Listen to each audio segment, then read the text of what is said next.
తెలంగాణలో నకిలీ మందుల తయారీ కేంద్రాలపై అధికారులు ఉక్కుపాదం మోపుతున్నారు. లేటెస్ట్ గా హైదరాబాద్ లో చాక్ పౌడర్ గంజితో మెడిసిన్ తయారు చేసి విక్రయిస్తున్న ముఠాను గుర్తించారు.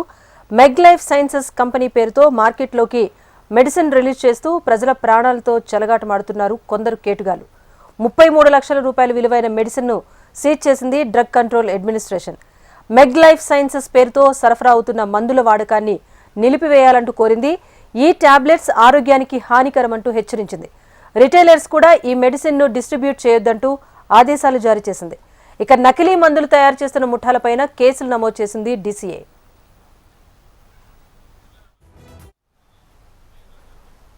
దీనికి సంబంధించి అప్డేట్ మా ప్రతినిధి అమరీందర్ అందిస్తారు. అమరీందర్, చెప్పండి, నకిలీ మందుల ముఠాపైన దాడి సందర్భంగా డీసీఏ అందించిన వివరాలేంటి?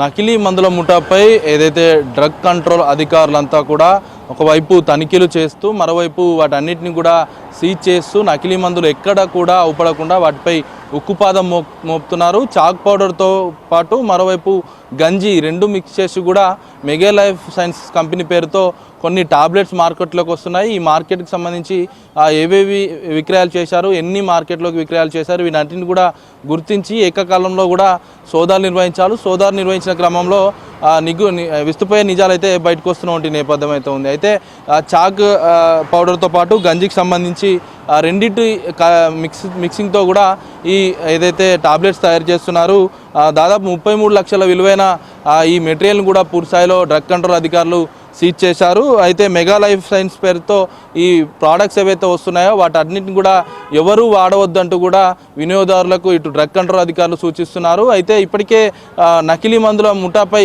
ఒకవైపు ఉక్కుపాదం మోపుతూ ఏదైతే కల్తీ మందులు తయారు చేస్తున్నారో వాటిపైన కూడా దృష్టి సారించారు. అందులో భాగంగానే మెగా లైఫ్ సైన్స్కి సంబంధించి ఏదైతే కంపెనీ ఉందో ఆ ప్రోడక్ట్స్ను కూడా వాటిపై ఏదైతే గోదాంపై దాడి చేశారు. దాడి చేసి దాదాపు 33 లక్షల విలువ గల మెడిసిన్స్ కూడా సీజ్ చేశారు. అయితే వీటన్నిటికి సంబంధించి చూసుకుంటే రీటైలర్స్ కావచ్చు, వీటన్నిటి కూడా మెడిసిన్స్ని మార్కెట్లోకి తెస్తున్నారు. వీటి ఎవరు కూడా డిస్ట్రిబ్యూట్ చేయొద్దు, కల్తీ మందులకు సంబంధించి తయారు చేస్తున్న ముఠాపై ఇప్పటికే కేసు నమోదు చేశామంటూ కూడా డ్రగ్ కంట్రోల్ అధికారులు చెప్తున్నారు. అయితే ముఖ్యంగా పేదోడి వ్యాధినే టార్గెట్గా చేసుకుంటూ కూడా నకిలీ మందులు మార్కెట్లోకి విచ్చలవిడిగా వస్తున్నాయి. వీటన్నిటిపై కూడా ఒకవైపు ఉక్కుపదం మోపుతున్నారు. ఏది ఏమైనా కూడా దానిపైన మెడిసిన్స్ పైన ఒక బార్కోడ్, క్యూఆర్ కోడ్ అనేది ఉంటుంది. దాన్ని చూసి వెరిఫై చేయాలి. ఆ తర్వాత ఎక్స్పైరీ డేట్ ఇవన్నీ చూశాకే మందుల్ని కొనుగోలు చేయాలి.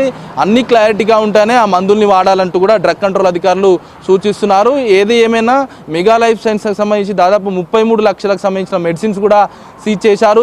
ఏదైతే పట్టుబడ్డ ఏదైతే నిర్వాహకులకు సంబంధించి వారిపై కేసులు కూడా నమోదు చేశారు. రాజేశ్వరి, నకిలీ ముఠాలకు సంబంధించి వార్తలు వస్తున్న నేపథ్యంలో మరిన్ని దాడులు జరిపే అవకాశం ఉందా? 100%. ఇప్పటికే గత 3 నెలల నుంచి కూడా డ్రగ్ కంట్రోల్ అధికారులు విపరీతంగా తనిఖీలు అయితే చేస్తున్నారు. ఆకస్మిక దాడులు నిర్వహిస్తూ ఇటు మెడికల్ షాపులు, ఇటు ఆర్ఎంపీ ప్రాక్టీషనర్ ఎలాంటి పర్మిషన్ లేకుండా మెడికల్ షాపులు నిర్వహిస్తున్నారో వారిపై కూడా దృష్టి సారించారు. యాంటీ ఫంగల్ ఇంజెక్షన్స్, అన్క్లియర్ మెడిసిన్స్తో పాటు యాంటీబయాటిక్ వీటన్నిటిని కూడా స్వాధీనం చేసుకుంటున్నారు.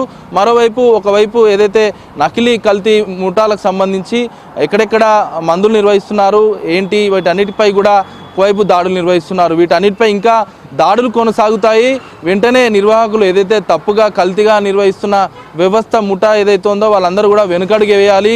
దీన్ని నిర్వహించరాదు, చట్టరీత్యా నేరం అంటూ కూడా ఇప్పటికే కల్తీ ముఠా సంబంధించిన నిర్వాహకులను డ్రగ్ కంట్రోల్ అధికారులు హెచ్చరిస్తున్న నేపథ్యం అవుతుంది. ఇంకా తనిఖీలు కొనసాగుతాయి. ఇలాంటి మెడిసిన్స్ పైన కామన్ పబ్లిక్ ఎవరు కూడా ఇంట్రెస్ట్ చూపించొద్దు. ముఖ్యంగా మెగా లైఫ్ సైన్సెస్ లాంటి కంపెనీలు ఇంకా చాలా ఉన్నాయి. వాటిని గుర్తించే పనిలో పడ్డామంటూ కూడా డ్రగ్ కంట్రోల్ అధికారులు చెప్తున్నారు. రాజేశ్వరి.